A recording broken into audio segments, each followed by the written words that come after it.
Hello and welcome to Tokyo Inklings. My name is CY. You can find me on my Instagram at Tokyo Station Pens, on my brand Instagram, QSeido, and on qseidotokyo.com. And my name is Jacob. I'm food fan on Instagram. You can also find me in the latest issue of Shumi no Bungo Baku. Hello, my name is Cray and I'm Mirai Cat on Instagram. I'm Melissa, Inky Rocks on social media. And this, according to the show notes, is episode 79. And you know what? I think last time we recorded was maybe a month ago. So, you know, been a while. But what a month it's been. One thing maybe we should address early on is that when we posted the previous episode, which was like January 1st or 2nd or something like that, we didn't talk at all about the earthquake, and I think people asked why didn't you address the earthquake, and the reason was of course that the earthquake happened just hours after we recorded, right?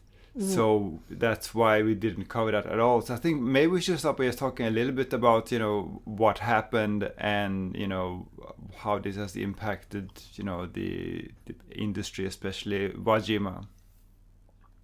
Urushi industry. Yeah. Sure. Why don't you start? Yeah, so there was the big earthquake on January 1st, and the epicenter was near the Noto Peninsula. And Noto Peninsula that's where Wajima is, and Wajima is of course very famous for its long urushi tradition.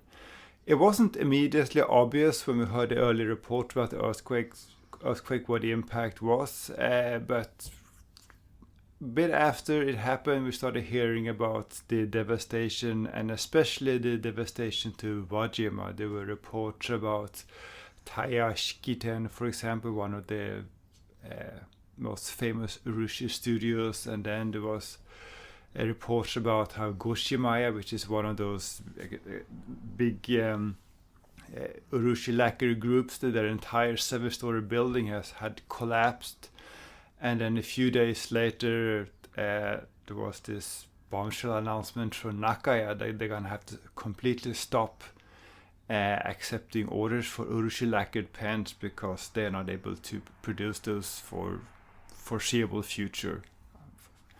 So that has been the impact. And by the way, about just a side note about Nakaya, one thing you noticed shortly after that was that all the Nakayas in the stores, you know, the Maruzen, Nitoya, Ginza 6, they quickly sold out. So I think some people took the opportunity to buy remaining stock and resell. So that's a bit of a side note, but that is what happened. And CY, I believe you in particular have been you have organized something on your QSeido brand. You want to talk a bit about that? Earthquakes happen, you know, not every day. They happen regularly. Right, like yesterday morning we had an earthquake at about 5 o'clock in the morning. The ones that are perceptible, you know, maybe once in a couple months you'll feel like a little shake here and there. But I want to kind of dispel the idea that earthquakes are really scary and Japan is a really scary place to be in because we've got all these earthquakes. So that being said, earthquakes are facts of life in Japan. But this particular one in Wajima was an abnormally strong earthquake. And there were kind of similar to the Fukushima quake. It was like a double whammy with a really strong ground quake, which then caused tidal dangers to the coast. So this particular earthquake about 3-4 o'clock ish in the afternoon on New Year's Day was really strong, not only in the intensity of the earthquake but also the duration, how long it lasted. At this time I personally was in Odaiba about 4 o'clock, and I think the quake lasted like 5 to 10 minutes, which is quite unusual, right? I mean, most of the time you feel it for maybe a minute, and then it's back to business as usual.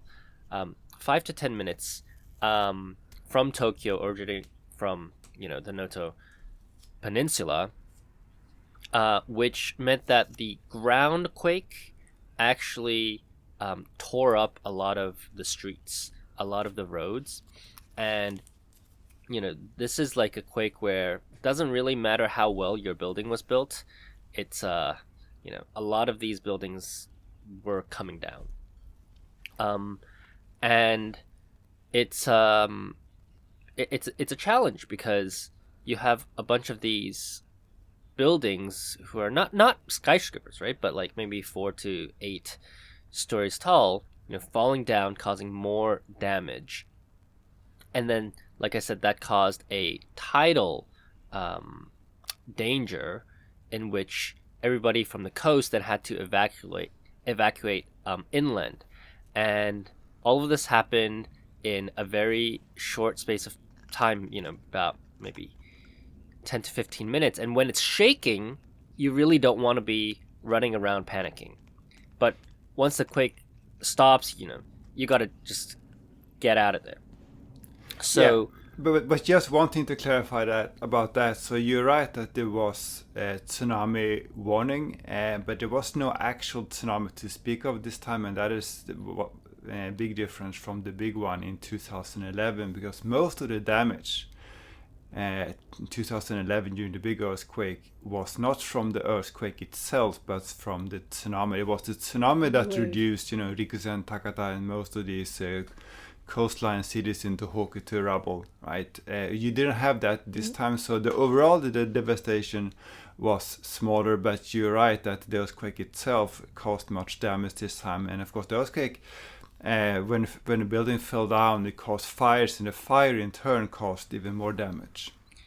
And I think even though there was no tidal damage, you couldn't really tell because there were tides. Like, if you look at the videos, right, it looks like there's a tsunami coming, even though it probably receded before it actually hit land. So, I'm just trying to put ourselves in the minds of somebody who's there. You're there. Basically, the ground is swallowing stuff up. Your cars are being swallowed up, and then on the background you see these huge waves coming in. You're like, well, it might hit, it might not, but I gotta get out of here. So a lot of panic, I think, and as you said, Jacob, buildings fell down. Yeah. And particularly, I think it was bad because it was January 1st. Because lots of people were home at that time. Well, in I think a lot of the Western world, people go home for Christmas and then they go party with their friends on, New Year's. But in Japan, you party with your friends on Christmas and then you go home for New Year. So you've got all these also like young people who've come from other prefectures back home to Wajima, and people who are the week after that is a celebration of the coming of age. So you've got people who, maybe they're in university somewhere and they come back for the coming of age ceremony, see their friends. And so secondly, there was an abnormally or I would say there's more people than usual in Wajima. In that area. Right. So so then you have this panic, you don't know what's going on. Things are falling down. Not everything. Not everything fell down, but things were falling down. And the government response was quite frankly very, very lacking. I think now infamously Kishida, he went up there for like 37 minutes and then he came back down to Tokyo. And didn't he went there like 1 week later only? Yes, he yeah, exactly. Yeah. And he went there for like an hour, right? So yeah. So a lot of the recovery efforts really relied on the local citizens, and on top of that, on January 2nd, There was yes, the on January 2nd, when they were trying to dispatch some relief efforts out to Wajima, somebody at air control, they messed up, and a Japan Airlines flight, a passenger flight from Hokkaido, crashed into the relief plane, killing everybody on the relief plane, but on the other side, unfortunately, all of the passengers on the commercial flight were okay. Yeah, that was So- very, very dramatic. I mean, Yes. I think the combination of the earthquake and that happening, you don't want to read the news. It feels like the year was off to a very bad start for Japan. Yeah. So the reason why I'm, kind of saying all of this is because the folks on Wajima, even 2 months after, or rather a month after the devastation, the roads were kind of, you could at least get in and out, but they still didn't have like a lot of running water, electricity, food, everything was scarce, and you have all of these lives upended. And then, so we at QCITA, we decided to donate a portion of our profits to the relief efforts in the Noto Peninsula area, and we donated, or want to donate to the city of Wajima, whereas I think a lot of Penn people, maybe they know Wajima mostly for urushi, but there are other people there, right? Like restaurants, hospitals, schools, and stuff like that, and they all need help. So that's what we did, and then we matched the donation.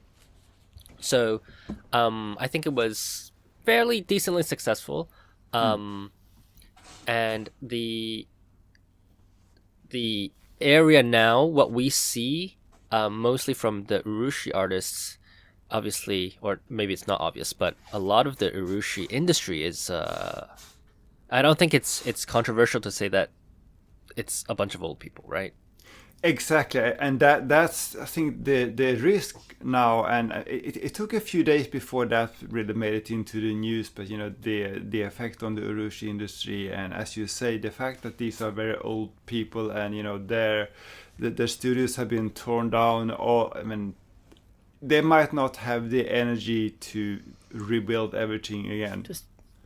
And they don't want to. A lot of people don't want to. They're close to retirement age.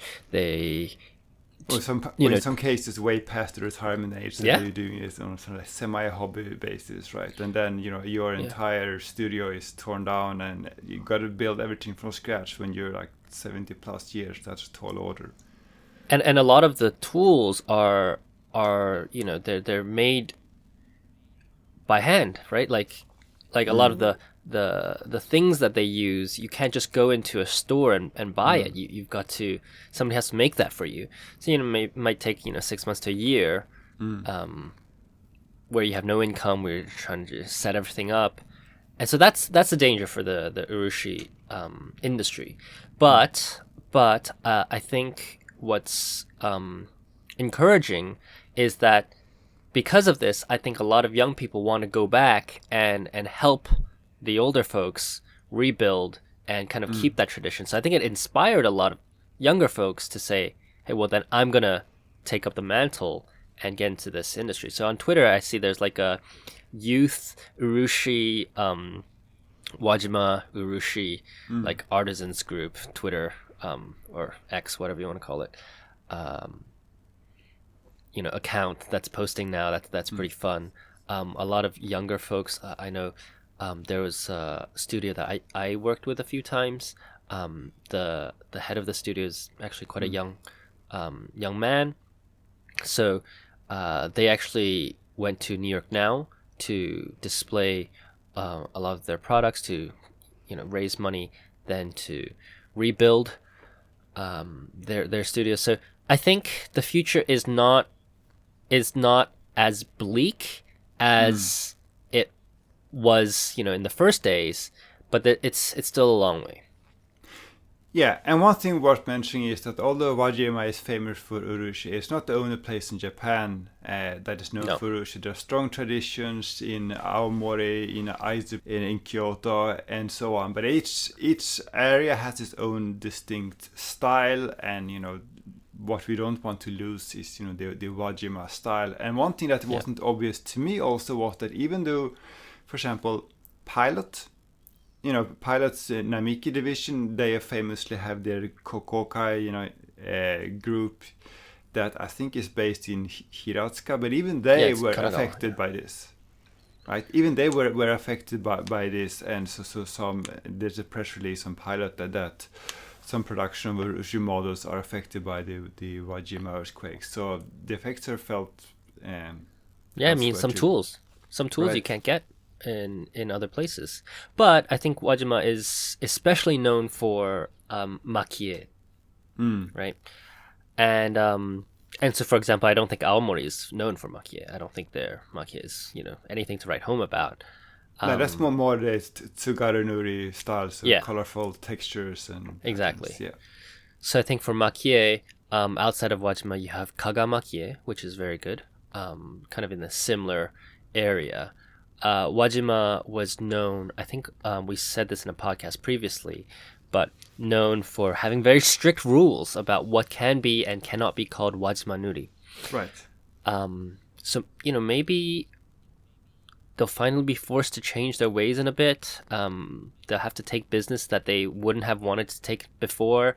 Wajima is also kind of known to be kind of snobby in terms of like what kind of work they wanted to do. I think this will be the catalyst to transform that part of the industry. Yeah, I agree. Yeah.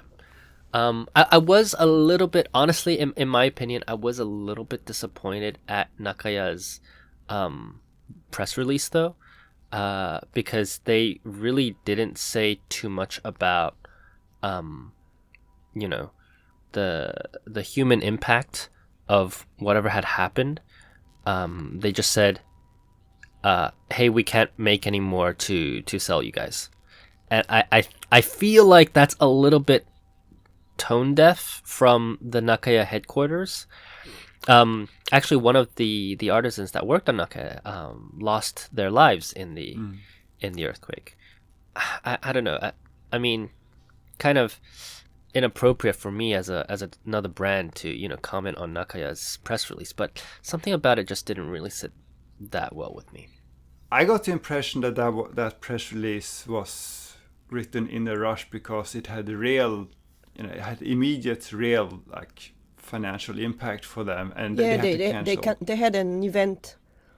They had an event just after, I think, and they have to cancel it because I think they didn't get whatever to sell. And if I'm not wrong, normally on their calendar there will be 3 days at Maruzen next week for the spring fair, but they reduce it if I'm not wrong. But which is they at some point they said that they were not sure to be able to be at Maruzen, but on Maruzen calendar it's confirmed that Nakaya will be there from the 8th. Which is interesting also because the Maruzen exclusive will actually be ready for sale, right? I mean, we got not just the postcards now, but the actual brochure where we see the actual product, which I was actually a little bit surprised about. Yeah, but that implies that it was made prior, right? Before or another. Yeah. But I don't know, just like having the product done, it implies that they had it done 3 months before, right? 90 days before sale, which is kind of quite a long time to hold inventory for a manufacturer, no? Yeah, but on the other hand, I mean, if you go to Maruzen now, they have the display cases full of unsold Shijikura pens. They have a lot of inventory already. That's not something new to them. Yeah. But speaking of which, let's do you want to go ahead and talk about the Maruzen event? Yeah, let's talk about the two upcoming pen fairs. So we have talked at length about the Maruzen's spring pen fair before. But before talk about the Maruzen one, I think it's interesting to contrast that, because the Maruzen one hasn't really changed in ages. But there has always been for the longest a competing pen fair, which was Mitsukoshi's pen fair. And traditionally the Mitsukoshi pen fair was held 1 week, I think, after Maruzen's pen fair. But then, as we discussed a few years ago, we've been doing this podcast for a while now, I guess, but Mitsukoshi closed its stationary counter, whatever you call it, and thus canceled the event at the same time. And then, as we also talked about, they reopened it with this Shosaikan Stas stationery store, and then they restarted the event. And I think last time they held that event at the same week. So instead of holding it 1 week after Maruzen, they held it the same week as Maruzen. But this they held it multiple weeks. They held it 2 weeks, starting from the week of Maruzen. Right. But this year, they're starting 1 week before Maruzen, which I think is very clever, because the problem, of course, in the past with Mitsukoshi's event was that although they had a lot of interesting products on display, a lot of vendors, everyone had already spent their money at Maruzen, right? So that probably didn't work to their advantage. So I think it's really clever now that they're doing it 1 week before, and that would probably pressure Maruzen to do something more next time. But they have really improved and made the Mitsukoshi event better than ever now, I think, because they have now all of the ink, all of these normally hard to get, what we call the Gotoji inks, the regional inks, that got all of them. I mean, I don't think there's any made in Japan ink or any ink from a Japanese retailer that you can find at Mitsukoshi this week. And they have all of the most sought after glass pens. They have all of these increasingly popular wooden ballpoint pens. They got nib grinding. I mean, it's everything you can wish for in a retailer event. They're really stepping it up this year. Maybe just the Gary inks and the Wagner inks. Yeah, but they're not really made anymore, so I mean... Well, yeah, they're you not can't get them anywhere. That's true. See, you said that, and I'm like, well, now I have to find an ink that you can't find there. Yeah, I was thinking the same. Yeah. Well, as usual, I'm going to just do my drop a bomb, but I'm going to call it even before the Maruzen show starts. The stationary station pen show is far better than the Maruzen one. I don't think that's a controversial statement now, because Maruzen hasn't changed absolutely. in ages, right? And yeah. And Maruzen's where you go to get your $1,000 pens. It's really still an old man. I mean, nothing against old men. I'm married to one. But it's kind of like the guys that want to go and spend once or twice a year for a $1,000 pen. And the Mitsukoshi one was just, you could buy a small bottle of ink, and they actually had a lot of glass pens that were under the $70 mark. Yeah.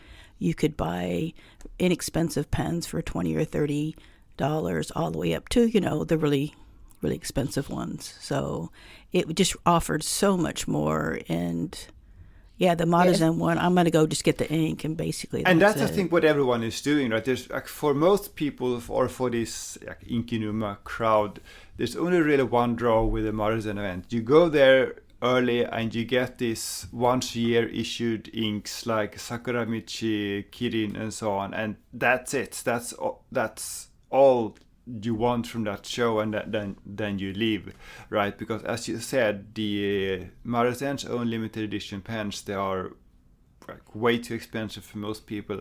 And then they have displays. They have pens from Parker and Cross and Aurora, and I'm sure there are people who buy those, but that is not this crowd that we're talking about. So it's really strange.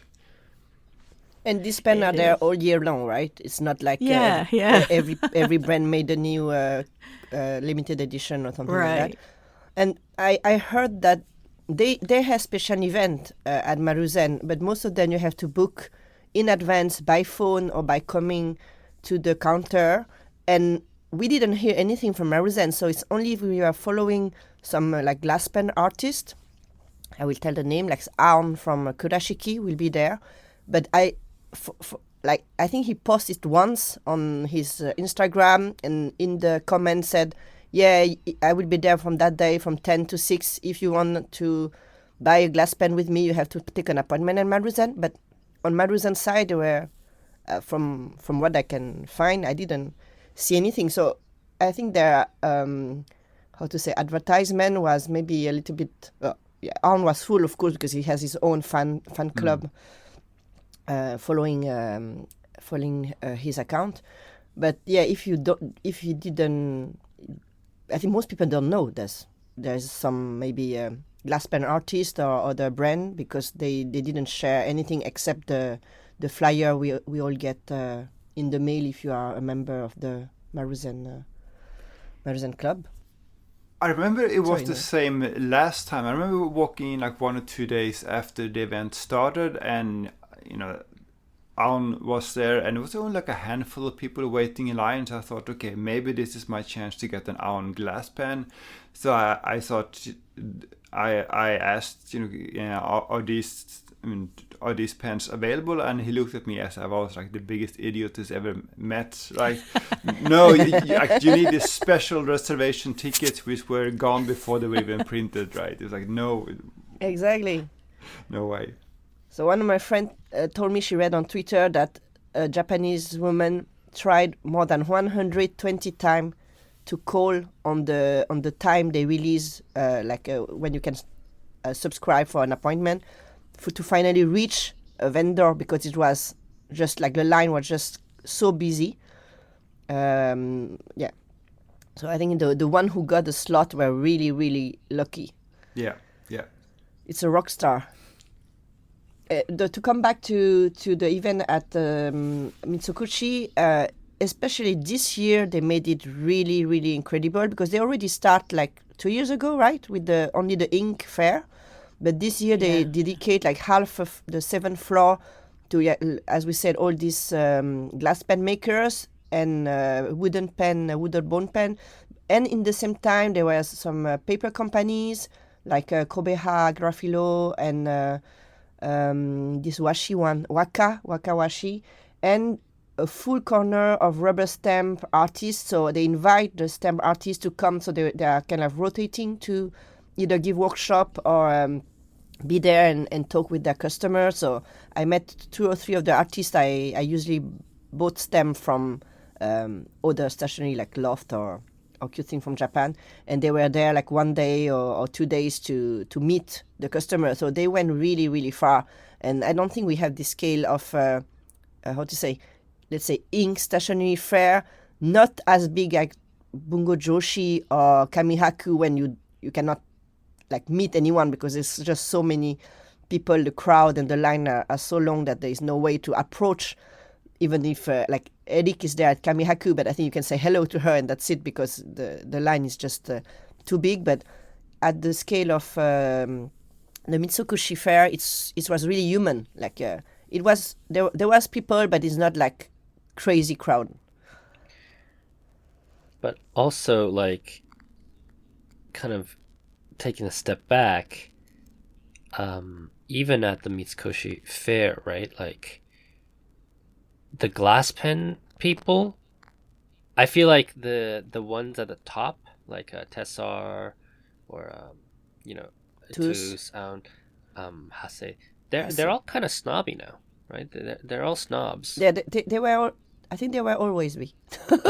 And since the all the event of Tono and Limbs, right? And it's not like, I can understand if you have to like make it there. Oh yeah, it takes time, so you have to make an appointment. But these are products that you've created, for the event. It's not like you found out the event was happening last week, and they're like, oh, you have to make an event, you have to make an appointment to even look or touch my stuff. Oh, you you don't have an appointment? Are you crazy? You don't know how this works? Like, I'm not really into that. Like, if they're having trouble meeting production goals, get an assistant, hire people, train apprentices. But I don't see anybody doing that. Yeah, but I'm not sure they necessarily want that. I think they enjoy being supply constrained. Yeah, I think they enjoy the position of power, and you know my love-hate relationship with Paraglass, right? I just passed in front of his table and he was not there. Only his assistant was there to sell the pen. But on the first day, they just bring 20 pens, and seriously, not the famous one, and not the Ramune or the coffee one. I think some of his left stock, and it sell out in 2 hours, I guess. And I just passed in front and just sending him very negative vibes, and hope that he has a stronger Cafuncho than me, and left, because I was just pissed, because every time lots of people try to get some of his pen, and of course every time every years pass by and he just doesn't want to. He just doesn't want to make pre-order. He doesn't want to make more. I think they're content with the fact that it's sell out, so they don't need it. So I choose I choose the people I want to support, and I choose the artists, the glass pen artists that usually were always kind and human. But this is the thing that we've been. You can see some of the rock star take it too seriously. This is one of the things that we've been complaining about for ages, right? Like this attitude in Japan where they kind of feel like, oh well, we're not gonna even sell to you, you dirty foreigners, kind of thing. I mean, we'll talk a little bit more about that. Elisa, I know you have a story from your journeys, right? But it's this kind of idea that, we're too important for you now, and it goes both ways, right? Yeah, absolutely. I think one of the problems is, I when the first Inkanuma stuff started, I really fell in that rabbit hole very quickly, and really got into the, opals and the pens, and had all kinds of frilly glass pens. But what I'm seeing a little bit now, and again, this is just me, is there may be some blowback from that in the Glassworks or Flameworks. That guy puts out dark looking glass pens with dinosaurs on them and lizards. But and his stuff is cool. And he's really, he's gaining a lot of traction. He said now he's actually just a regular Glassworks guy, did a couple of pens, and all of a sudden he's just getting huge traction, and he cannot keep up now. And it's because it's kind of the anti-fluffy glass pens. And then I was with Jacob, and I bought a glass pen. I think I brought it to the meeting yesterday. And it's kind of, it looks like it has urushi on it. It's a very dark brown with a traditional cat on it. And it's very dark colors, very kind of solemn looking. And I'm thinking there's some of that blowback, and it was very inexpensive. So I think the upside of this is a lot more people are getting into it, the making glass pens that are just glass workers. And I think we're going to get... we're just going to be forced to look at their stuff because you can't look at this popular stuff. So I ended up really happy with my purchases because it was kind of the anti-fluffy stuff, I guess. Did you buy Flameworks? No, but because he sold out. I wanted to get the dinosaur one that I had showed at Tips, right.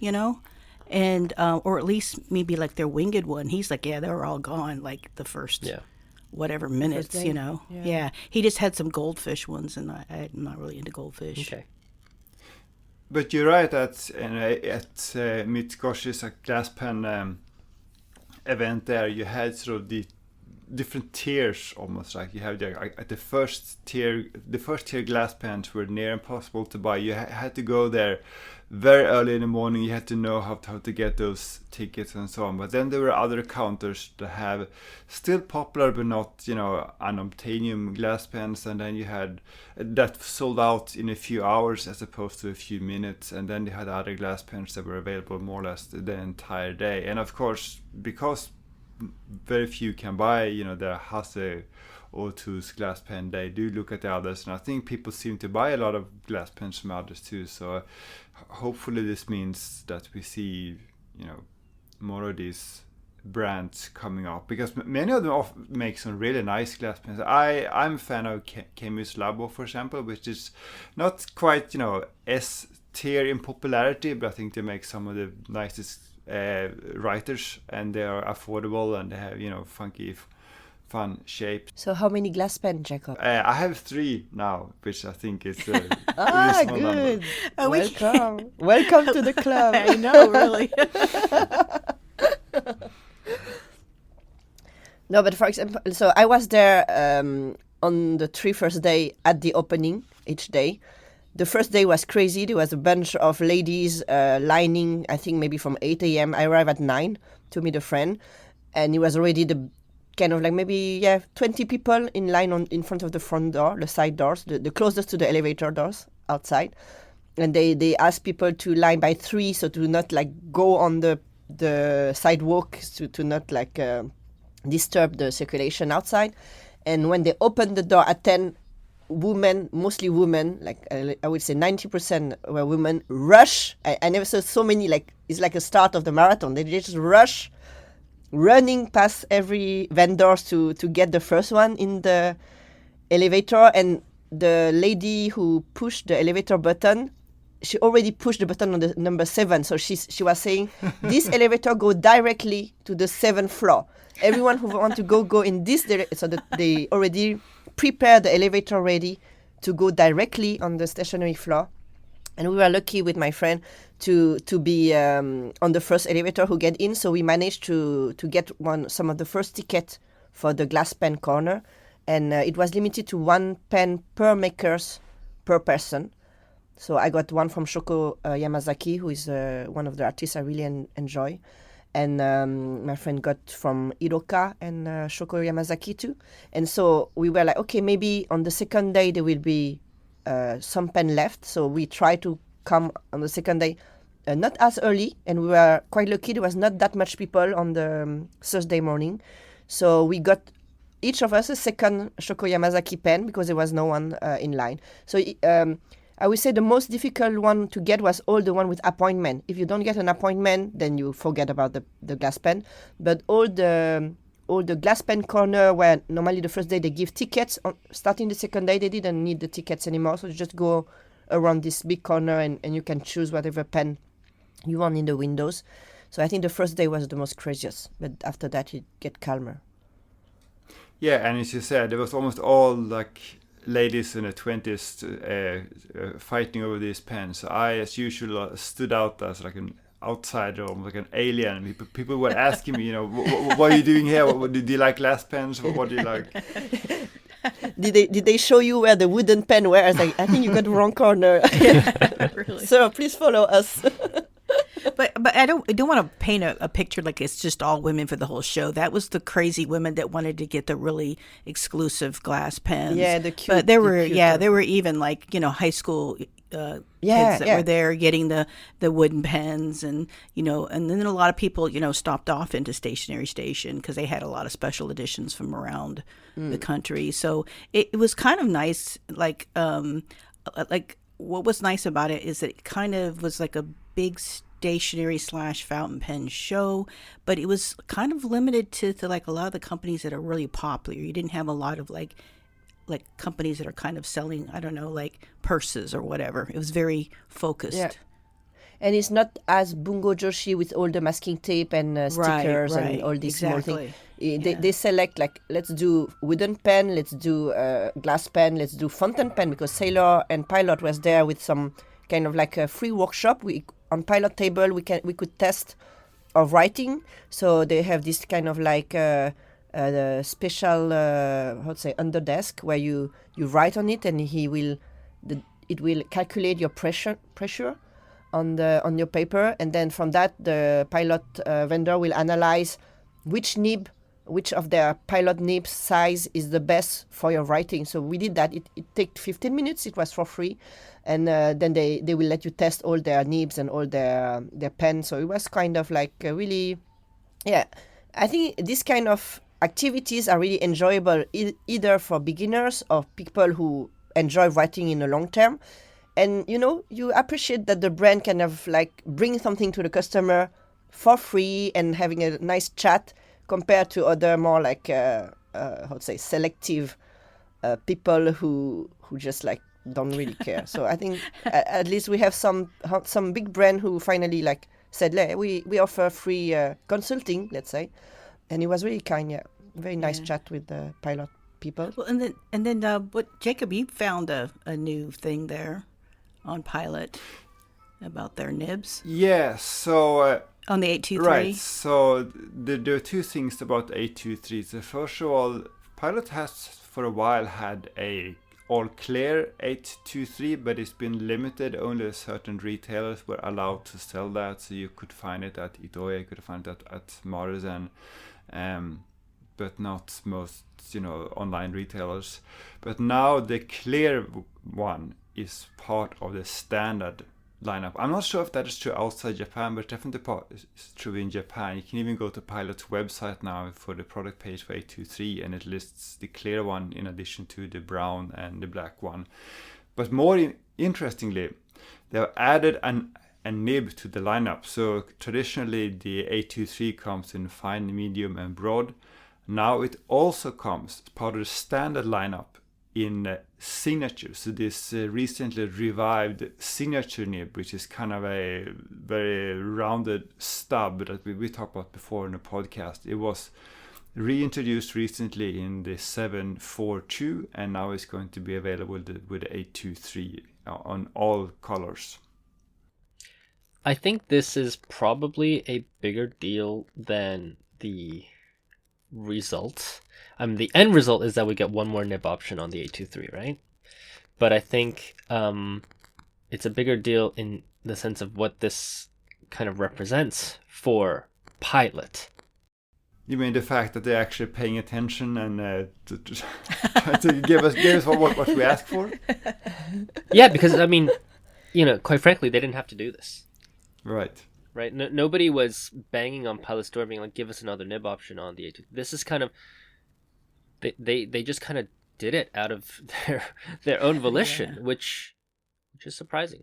But you found out at the show, though, right? It wasn't something you knew beforehand. No, it was actually something that Bungbox posted about on Instagram, but it wasn't clear from their post whether it was a Bungbox exclusive or a standard option. So that's why I wanted to ask Pilot directly at the event, because they had like pilots at the event. Oh, okay. But that makes me wonder, going back to what you said, CY, do you think this is Pilot directly listening to customers, or do you think Pilot hearing from retailers like Bungbox, who have recently had success with 823, and realizing that there's a much bigger demand for this model than perhaps we anticipated if we just spiced it up a bit?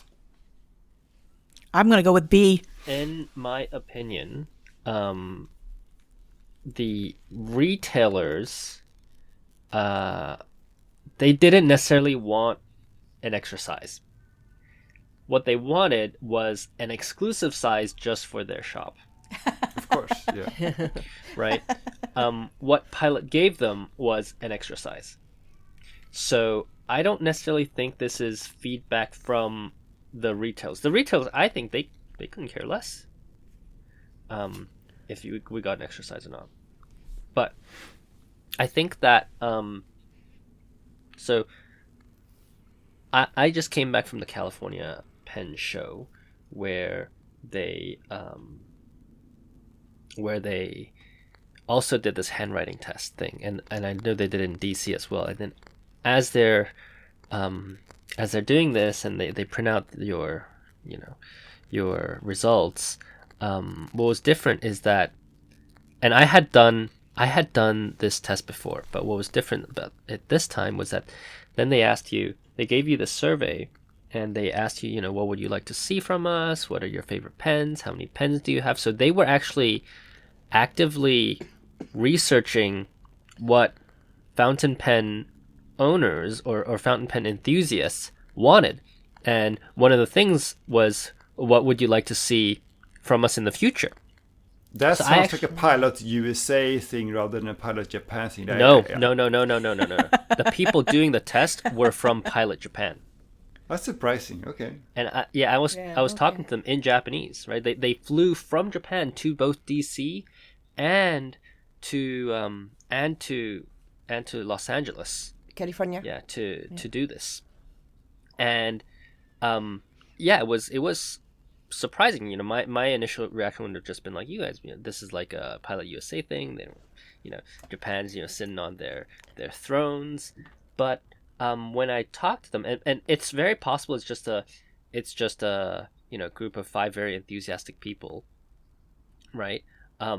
But in the company, but from what I saw, the investment to bring, they had like 5 or 6 people from Japan going over, taking in consideration like flights, hotels, food, and all that stuff. That's easily that's a million yen investment, right? Each time.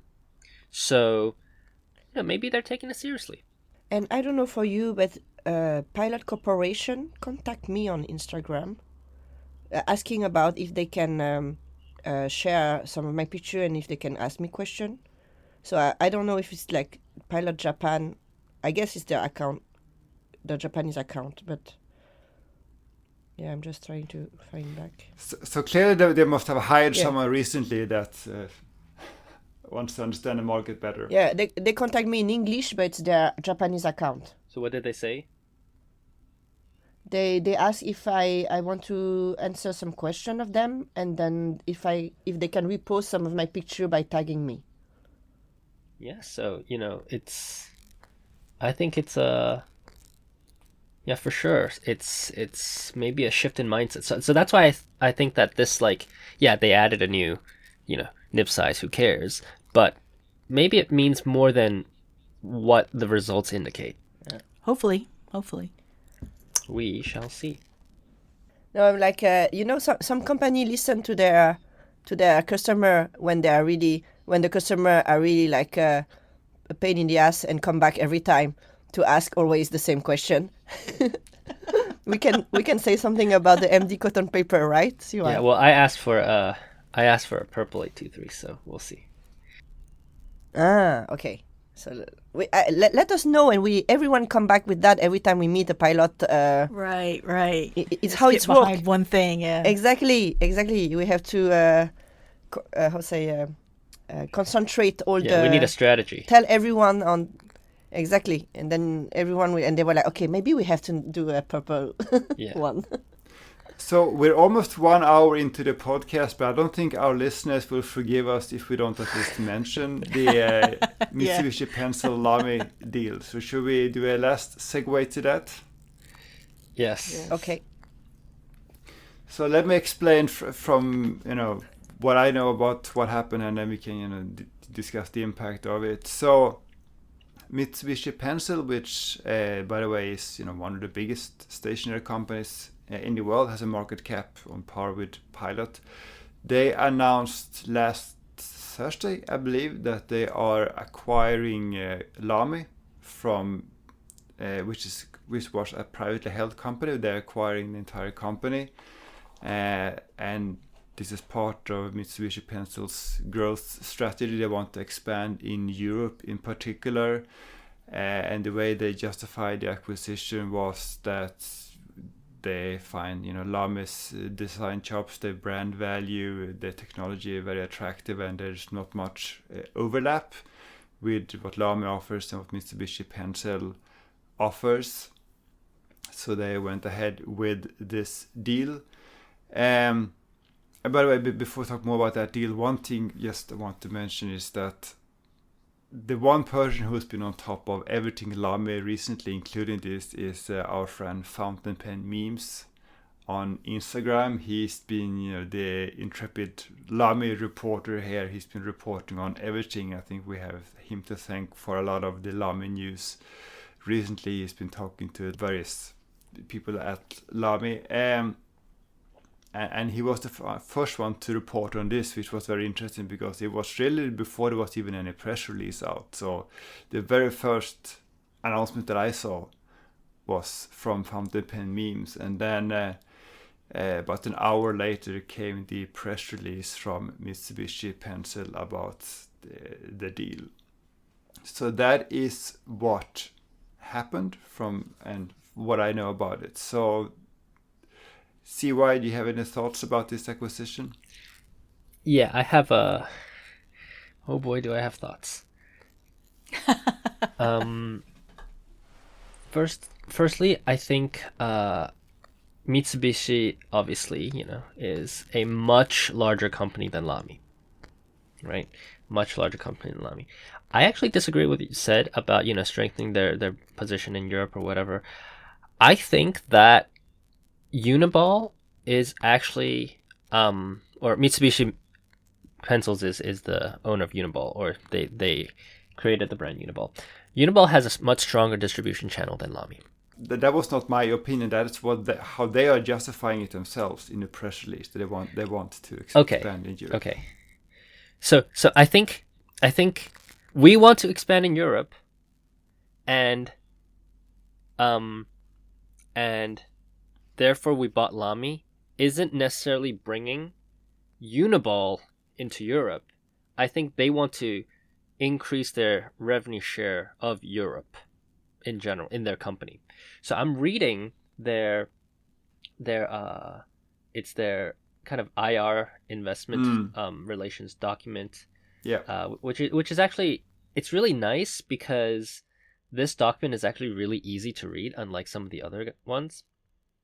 But they're basically saying that they, first of all, let's just talk about the facts, right? In 2022, 13% of their sales was in Europe, and in 2023, 15.4% of their sales were in Europe. So Europe is actually their second largest market after Japan. The third largest being, if we exclude Asia, because Asia's got a bunch of different countries, right? I mean, yeah, Asia is the second biggest market. Yeah, but Europe is much smaller than Asia. Compare that to the United States, which is only 13.4% of their business. Quite surprising, because most companies have the US larger than Europe. So I think, that's just the facts of what's happened, right? Like that's what they've done.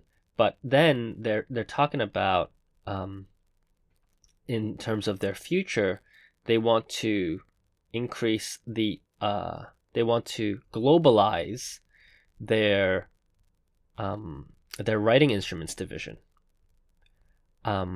with development, sales, distribution, and marketing, blah blah blah.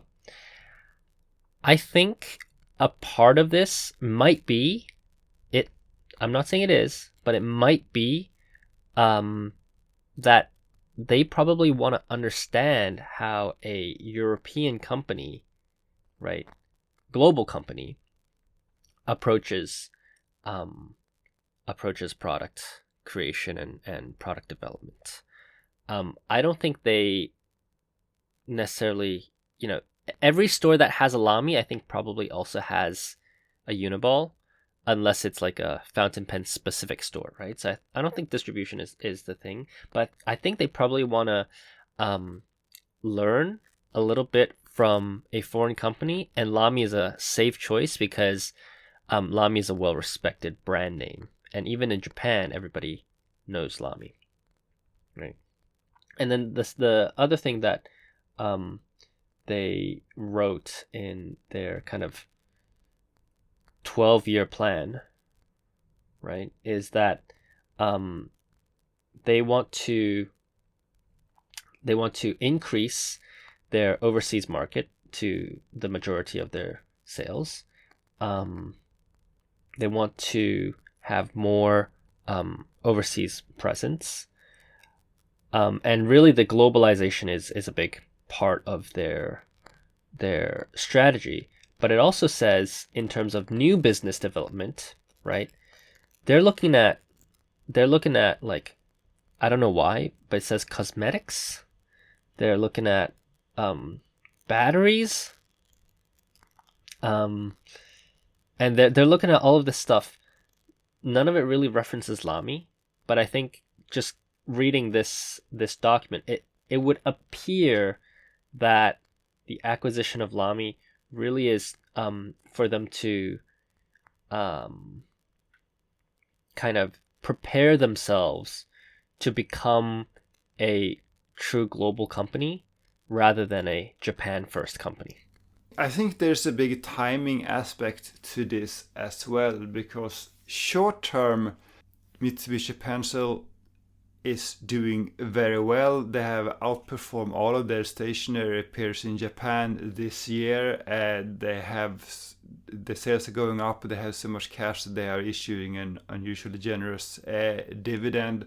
So I think they happen to be right now in a position of strength where they are able to do an acquisition, but long term, we know the trends of population decrease and so on. So I think most mid-sized or larger Japanese companies are looking at, or are forced to look at, overseas expansion in order to maintain growth. And so I think it happened to be that Mitsubishi right now are in a position of strength to that. The other side of that, we might not be able to read too much into this, but given that Lamy is privately held, it's very hard to know in the financials, but they are actually listed here in this announcement that we're talking about. And one thing you can see from Lamy is that even though the company is profitable, both the sales and EBITDA have been going down for the last 3 years. Now that may or may not be something structural. It can be some COVID,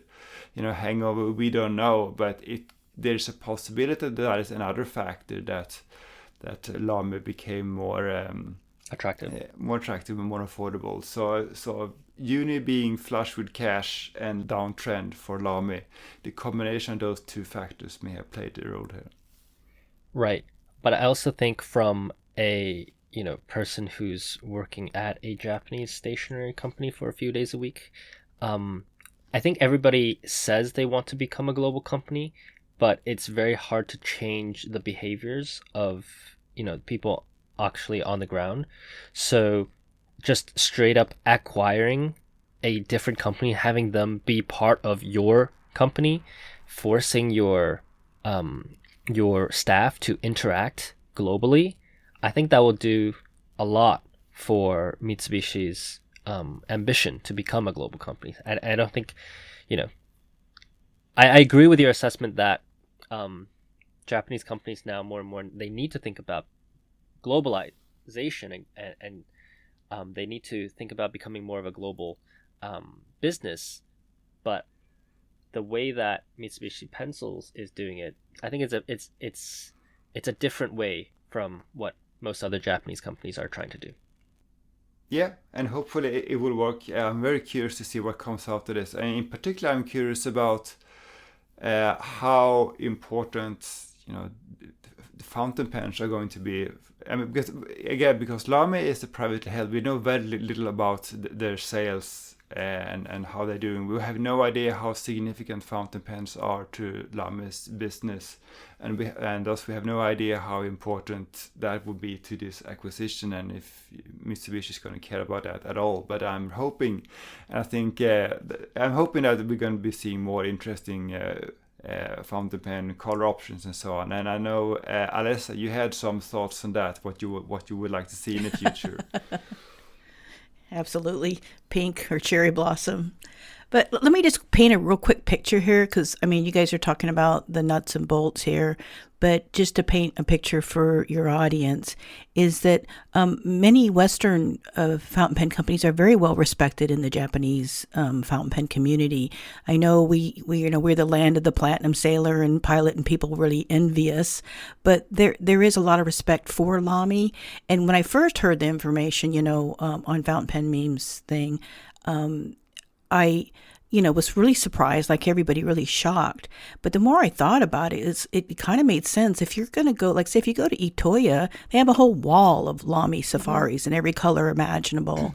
And they even have a limited edition made for right, Itoya. Exactly. So there, even though it just sounds so crazy, some of it kind of makes sense. And like I said, I'm on like a little chat group with a bunch of a fountain pen community here in Japan, and they were really shocked but really excited. So I think even though it does sound so strange, it kind of makes some weird sense. So you can get Lamy safaris at a lot of different pen stores and stuff, and it's at a good price point, and there's a lot of respect for the 2000. So yeah, I think it's I don't know what the business end of it, but I kind of like it. I read some quite xenophobic comment under some post about that let's say merging, and it was a bit I was shocked that people were so like, we will lose all the German quality now that an Asian brand has bought it. And I was like, okay guys, you've never been to Japan, I guess. Because if there is another, let's say countries or people who are so much into stationery and details, and especially a group like Uni Mitsubishi who has a long story inside the stationery, from like a mechanical pencil, ball pen. We all are in love with the Uniball one, and I think they can make some very, very nice it's not a collaboration anymore because they bought it, but like I'm so curious and excited to see what they will release together, and I bet we will maybe find something like a Uniball one fountain pen, and that would be crazy. I bet to have it a chubby, cute pastel color fountain pen, and I'm so excited. And I think the people who kind of like criticize and use this kind of a bit racist, xenophobic comment are just haters, and whatever happened, they will hate. So don't care about them. I bet that's exactly what's not going to happen. I bet. You think so? I bet you that they're not going to collaborate interbrand until at least a few years down the line. And I've seen a lot of people saying, oh, yay, they're bringing Japanese precision to these Lamy pens. Lamy's going to have like will Lamy have Japanese sizing nibs now? Nope. They are maintaining Lamy's facilities. There's no reason to retool Lamy's products. Maybe we'll see a Sakura version of, or recoloring of existing products. I almost 100% sure that we will not see new products like a Uni X Lamy new model kind of thing. I don't think this is going to happen. Not new models, but I agree that I think it's likely that we see new colorways, for example, right? Especially Lamy Safari, which is such a popular base model for all kinds of special editions. And to Uni's credit, they're very good at coming up with new colors every few months. I'm sure they're going to do something with Lamy Safari. But I agree, I'm not so optimistic about getting any color for Lamy 2000. I'm even less optimistic about getting an old new model like that. If it happens, it will be years down the line. Well, because they specifically said they respect the reason why they bought Lamy is that they respect the branding and the brand power of Lamy, and Lamy's all about this Bauhaus thing, right? I don't think they want to dilute that brand value. Yeah, I agree. Brand value is something that they're highlighting as and then they said they one of the reasons they bought Lamy is because of a digital writing. Okay. I don't really know. Yeah, I didn't know what that was. I don't know what that means. Yeah. I think all these kind of like tablet, right? That you, like, this kind of taking notes and by hand, but it goes directly on your phone or computer. Yeah, but I do they sell those? Lamy does. Lamy makes a stylus, and Lamy apparently they did a collab with Wacol before, or Wacom. Wacom. Wacol's the bra company. Wacom, the tablet company, like when you do illustration. But you had to use the Wacom... A special pen. Yeah, you had to still use the Wacom points, so Lamy was just the body. So it didn't really make that much sense to me. But yeah. But you know what, Quay, we're going to see. We're going to see if... Yeah, let's see. We should make a bet right here, just for everybody's sakes.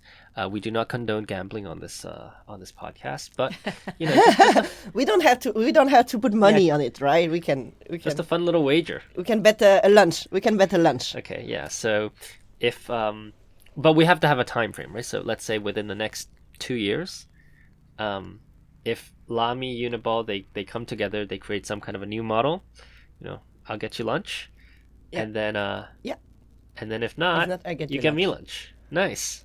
Of course. So March 3rd, 2026, we'll have to check You back. heard it here first. And just to tell you about I'm coming back to the MD cotton paper because on the last record when I talk about it and I say that I complained to the MD designer at the 15th anniversary event in Omotesando Spiral building, I said on the podcast that I was so much complaining. He answered me, "We will think about it." And you told me, see why?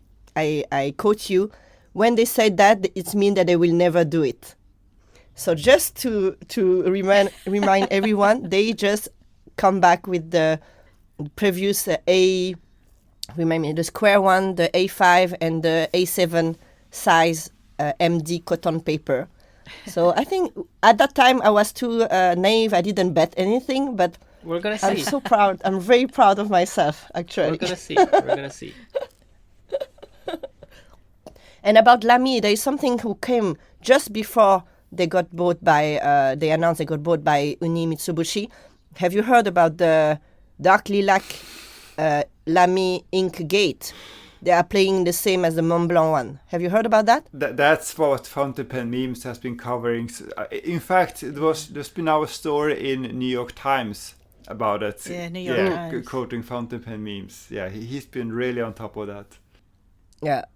So let's see if they maybe will release a new one, dark lilac for Japan only. Because what we understood is like the formula is different for the US one. They call it exactly the same, but they couldn't use the same, pigment, right? So when you use swatches, the sheen is not the same as the original dark lilac one. Yeah, so we shall see. And with that, we're well over an hour now, I believe. Anything else we are... Oh, there's one more thing we're desperately wanting to talk about. One last thing. The venture? So...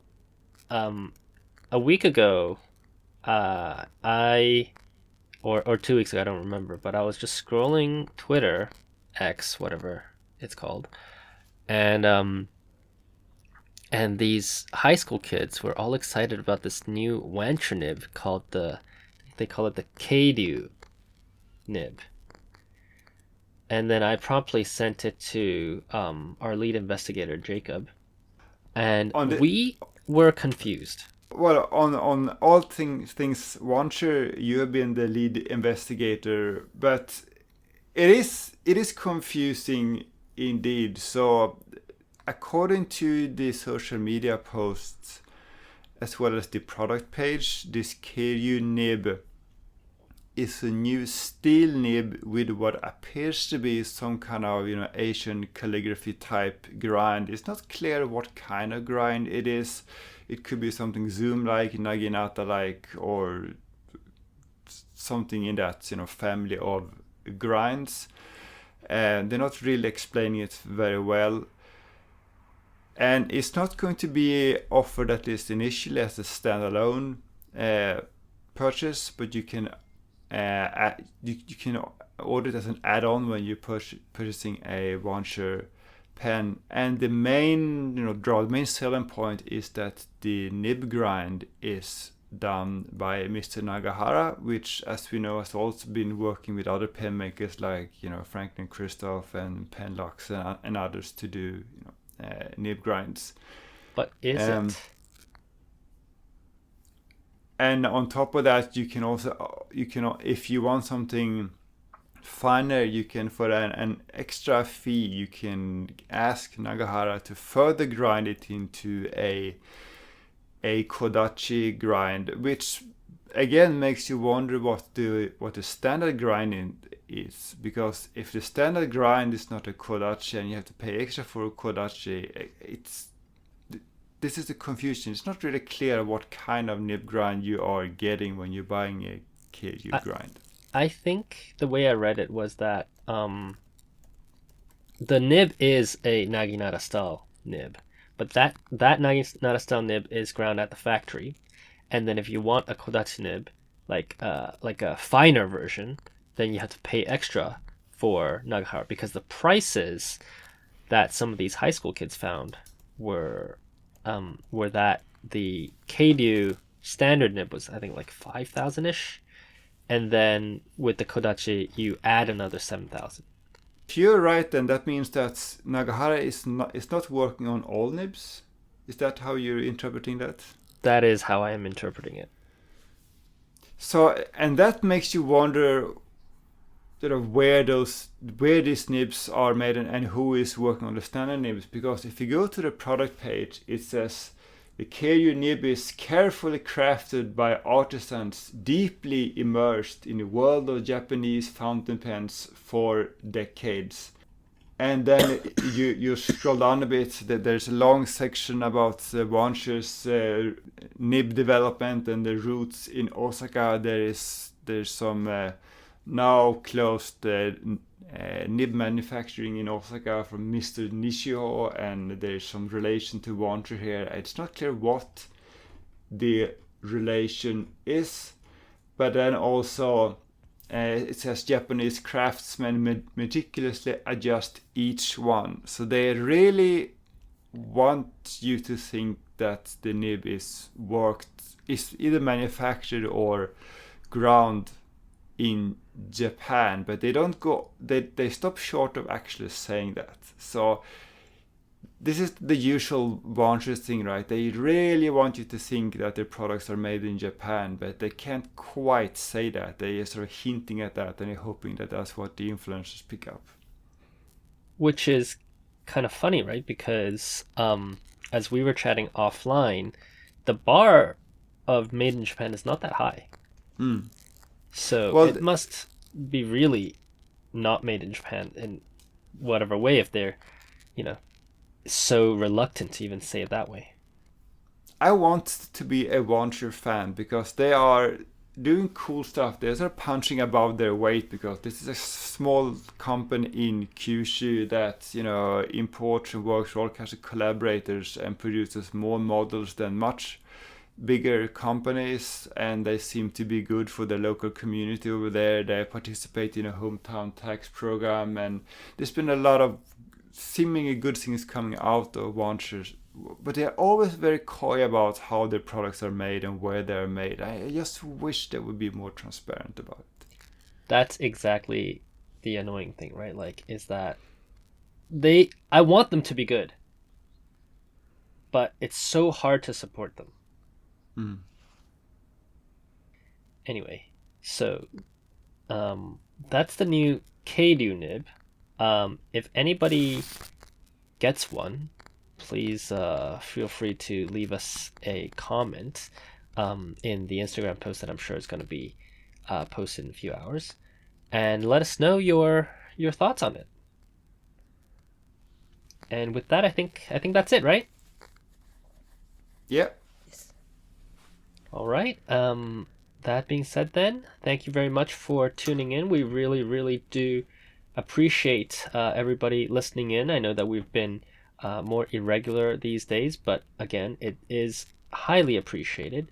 So thank you very much, and I hope you've enjoyed yourself on this episode as well. My name is CY. You can find me on Instagram at Tokyo Station Pens, at Qseido, or on our brand website at qseidotokyo.com. And my name is Jacob. I am Fudo Fan on Instagram. I'm also columnist for Shumi no Bungomaku. Thanks for having me. I'm Kue, and I'm Mirakat on Instagram. And it was fun, guys. Elisa, Inky Rocks. Thank you. Bye-bye. Bye-bye.